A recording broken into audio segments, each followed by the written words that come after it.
Welcome to This Explainer. Today, we're unpacking a truly timeless playbook for mastering yourself and, building a legacy in what feels like an increasingly chaotic world.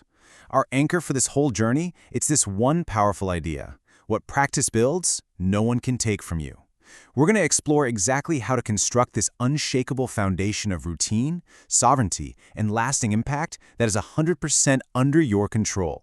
So let's dive right in. I absolutely love how Jack Kornfield sets the stage for us here. He points out that real satisfaction isn't just something you can go out and buy or acquire. It's a disposition you have to cultivate from the inside out. It's built through insight, sustained by faith, deepened by compassion, and, this is key, it's only truly complete when you share it with others. This single, powerful sentence kind of threads through everything else we're going to talk about today. How we find joy in routine, how we handle difficult people, and how we tap into a joy that literally cannot be stolen. Which brings us to Section 1, the discipline of routine, having life in your fingers. So how do we actually start building this unshakable foundation? Management thinker Peter Drucker makes this fascinating distinction between simply liking a task and truly enjoying the discipline of it. Think about the world's greatest pianists. They might not actually love sitting down to play scales for 3 hours straight every single day, right? But they deeply enjoy the discipline of it. Even after 40 years of playing, they enjoy practicing because they can literally feel their fingers improving. It's like a giant puzzle they keep solving. The phrase these musicians use is so precise. They say they practice until they have their life in their fingers. It becomes a part of their very DNA. Now, we've all heard the old saying, practice makes perfect. But sleep scientist Matt Walker adds a really crucial caveat here. He says repetition alone doesn't actually build mastery. That repetition absolutely must be consolidated by rest. It's like the routine has to be protected, not just mindlessly grinded out. When you combine disciplined practice with real, high-quality rest, that's when you get a team or an individual that just keeps leveling up, whether anyone's watching or not. You're not just chasing the outcome anymore, you're fully embracing the whole process. All right, moving on to Section 2, try the exact opposite, breaking stubborn habits. But let's be real for a second. What happens when our routines completely fail us? When every single instinct is pulling you in a direction that clearly isn't working, what do you actually do? Well, about 2,000 years ago, the Stoic philosopher Epictetus offered this brilliant piece of advice for this exact scenario. Try the exact opposite. If pushing harder in the same failing direction just keeps you stuck in a rut, you need a deliberate, full 180-degree reversal. Fast forward a bit, and we see this concept show up as paradoxical intention. The renowned psychiatrist Viktor Frankl used this completely counterintuitive method to treat his patients' stubborn habits and phobias. It's actually kind of funny when you think about it. If a patient couldn't sleep, instead of giving them, relaxation techniques, he'd tell them to try as hard as humanly possible to stay awake. By deliberately prescribing the symptom, he completely removed the pressure. And once that pressure was gone, the obstacle just naturally vanished. So next time you're stuck, try flipping your approach completely upside down.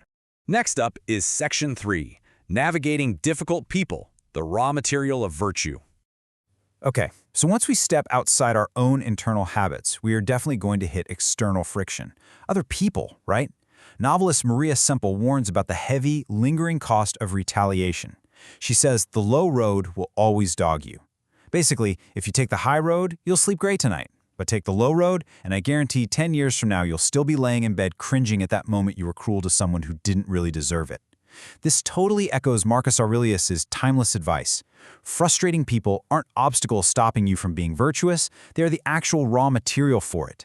Every unfair encounter is just a chance to practice the response you want to be known for. The best revenge? Just don't be like the person who wronged you. Simple as that. Author Ryan Holiday points out a plain, unpessimistic fact of life. Not everyone is going to like you. And honestly, the more visible you become, the more people will actively dislike you. The trick isn't trying to avoid criticism, because, well, that's literally impossible. The discipline is in how you sort it. Imagine dividing all feedback into 2 buckets. Bucket 1, feedback that actually moves you closer to the person you're trying to become. Bucket 2, everything else, which is simply someone else's opinion about things completely outside your control. Your peace of mind depends entirely on knowing which bucket to put things in. That brings us to Section 4, guarding the inner citadel, joy as active resistance. So, navigating all this external friction leads us to a really crucial but often overlooked Stoic concept, The ancient Stoics lived under some brutal tyrannies, where their property, their jobs, even their lives could just be taken on a whim. Yet folks like Epictetus maintained their dignity and their joy. They ruthlessly guarded what they called the inner citadel. And listen, this wasn't just passive escapism. Finding joy in everyday little things, like loving a piece of art, smiling at your neighbor, or just laughing at how absurd life can be, that is active resistance. It's how you refuse to let a hard world win. This kind of joy is a fortress inside your mind. It can never, ever be stolen from you. It can only be surrendered.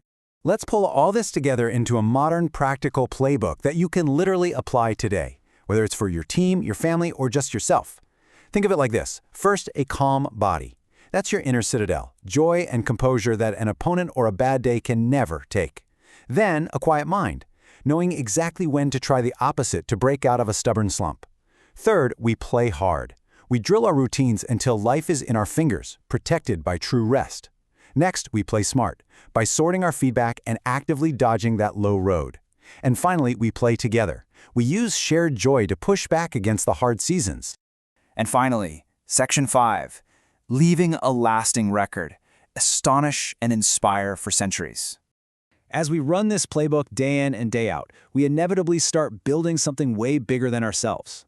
Biographer Walter Isaacson noted something absolutely fascinating about Leonardo da Vinci's notebooks. Those pages have outlived him by 5 centuries. Same goes for the personal journals of Marcus Aurelius. But here's the crazy twist. Neither of these guys were writing for us. They weren't trying to be famous hundreds of years later. They just wrote to find clarity in their present moment. The fact that their work survived was literally just a welcome side effect of them trying to make sense of their day. A tweet disappears in a second, right? But the thoughtful processing of your life on paper? That leaves a lasting record. But we kind of have to ask, what's actually driving all of this? This leads us to a gorgeous definition from Leo Tolstoy. Everything we've talked about today, the routines, the restraint, the high road, the guarded joy, the daily writing, all of it is just the intellect at work. They are the means. But Tolstoy reminds us that intellect without purpose, it means absolutely nothing. Love provides the ultimate purpose of life. Intellect just gives us the tools to get there. The philosopher Blaise Pascal once said a human being is basically a blade of grass that possesses some intellect. Intellect separates us from the grass, for sure, but it is love that tells our intellect what direction to go. So how do we actually acquire the wisdom to marry this intellect with love? The ancient philosopher Confucius laid out 3 distinct paths for this. First, by reflection, which he called the noblest path. Second, by imitation, which is definitely the easiest. Or third, by experience, which is undoubtedly the bitterest. Obviously, we ideally want to lean heavily into that first method, reflection. Which brings us to the final, most vital step of all, honest self-examination. A real hero does good just for the sake of doing good, not for the applause. As we wrap up this explainer, I really want to leave you with 3 piercing questions to reflect on tonight before you go to sleep. Number 1, did I love enough? Number 2, did I laugh enough? And number 3, did I make a difference? Make it a habit to ask yourself these questions daily. Because remember, what your daily practice builds inside of you, no one can ever take away. So, what are you going to build tomorrow?